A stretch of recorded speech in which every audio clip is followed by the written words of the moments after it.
Daniel, chapitre 8. La 3e année du règne du roi Belshazzar, moi, Daniel, j'eus une vision, après celle que j'avais eue précédemment.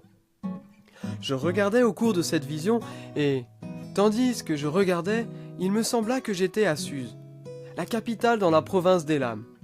Et pendant que je regardais la vision, je me trouvais près du fleuve d'Oulaï. Je levai les yeux, je regardais, et voici qu'un bélier se tenait devant le fleuve et avait 2 cornes. Ces cornes étaient hautes, mais l'une était plus haute que l'autre, et la plus haute s'éleva la dernière. Je vis le bélier qui frappait de ses cornes à l'ouest, au nord et au sud. Aucun animal ne pouvait lui résister, et personne ne pouvait délivrer de son pouvoir. Il faisait ce qu'il voulait et grandissait. Comme je prêtais attention, voici. Un bouc venait de l'Occident en rasant toute la surface de la terre, sans la toucher. Ce bouc avait une corne spectaculaire entre les yeux. Il arriva jusqu'au bélier qui avait 2 cornes et que j'avais vu se tenant devant le fleuve. Il courut sur lui dans l'ardeur de sa force. Je le vis qui s'approchait du bélier et s'exaspérait contre lui. Il frappa le bélier et lui brisa les 2 cornes, sans que le bélier eût la force de lui résister. Il le jeta par terre et le piétina, et il n'y eut personne pour délivrer le bélier de son pouvoir. Le bouc devint très grand, mais lorsqu'il fut puissant, la grande corne se brisa. 4 cornes spectaculaires s'élevèrent à sa place aux 4 vents des cieux. De l'une d'elles sortit une corne, très petite, qui s'agrandit beaucoup vers le sud, vers l'est et vers le plus beau des pays. Elle s'éleva jusqu'à l'armée des cieux, fit tomber à terre une partie de cette armée et des étoiles, et elle les piétina. Elle s'éleva jusqu'au chef de l'armée. Le sacrifice perpétuel lui fut retiré, et le lieu de son sanctuaire fut rejeté.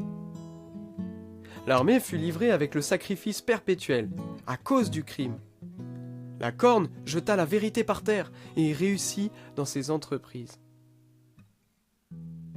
J'entendis parler un saint, et un autre saint dit à celui qui parlait : « Jusque à quand durera la vision sur le sacrifice perpétuel, sur le crime dévastateur, sur le sanctuaire et l'armée qui sont piétinés ?»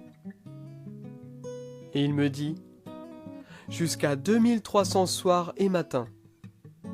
Puis le sanctuaire sera rétabli. » Tandis que moi, Daniel, je regardais cette vision et que je cherchais à la comprendre. Voici que se tenait devant moi quelqu'un qui avait l'apparence d'un homme. Et j'entendis une voix d'homme au milieu de l'Oulaï. Il cria : « Gabriel, fais comprendre la vision à celui-ci. » Il vint alors près de la place où j'étais, et à son approche, je fus effrayé. Je tombai la face contre terre. Il me dit : « Comprends, fils d'homme, car la vision est pour le temps de la fin. » Comme il me parlait, je restais frappé d'étourdissement, la face contre terre. Il me toucha et me fit tenir debout à la place où je me trouvais. Puis il me dit : « Je vais te faire connaître ce qui arrivera au terme de la fureur, car il y a un temps fixé pour la fin. Le bélier que tu as vu et qui avait 2 cornes, ce sont les rois des Mèdes et des Perses. Le bouc velu, c'est le roi de Yavan. La grande corne entre ses yeux, c'est le premier roi. Elle fut brisée et les 4 qui s'élevèrent à sa place sont 4 royaumes qui s'élèveront de cette nation, mais qui n'auront pas sa force. À la fin de leur règne, lorsque les pécheurs seront consumés, il s'élèvera un roi impudent et artificieux. Sa puissance s'affermira, mais non par sa propre force. Il fera d'incroyables destructions, réussira dans ses entreprises et détruira les puissants et le peuple des saints. À cause de sa prospérité et du succès de ses ruses, il aura de l'arrogance dans le cœur. Il détruira beaucoup d'hommes qui vivaient tranquilles et s'élèvera contre le chef des chefs. Mais il sera brisé, sans l'effort d'aucune main. et la vision des soirs et des matins dont il s'agit est véritable. Pour toi, tiens secrète cette vision, car elle se rapporte à des temps éloignés. Moi, Daniel, je fus plusieurs jours affaibli et malade, puis je me levais et m'occupais des affaires du roi. J'étais dans la stupeur à cause de la vision et ne la comprenais point.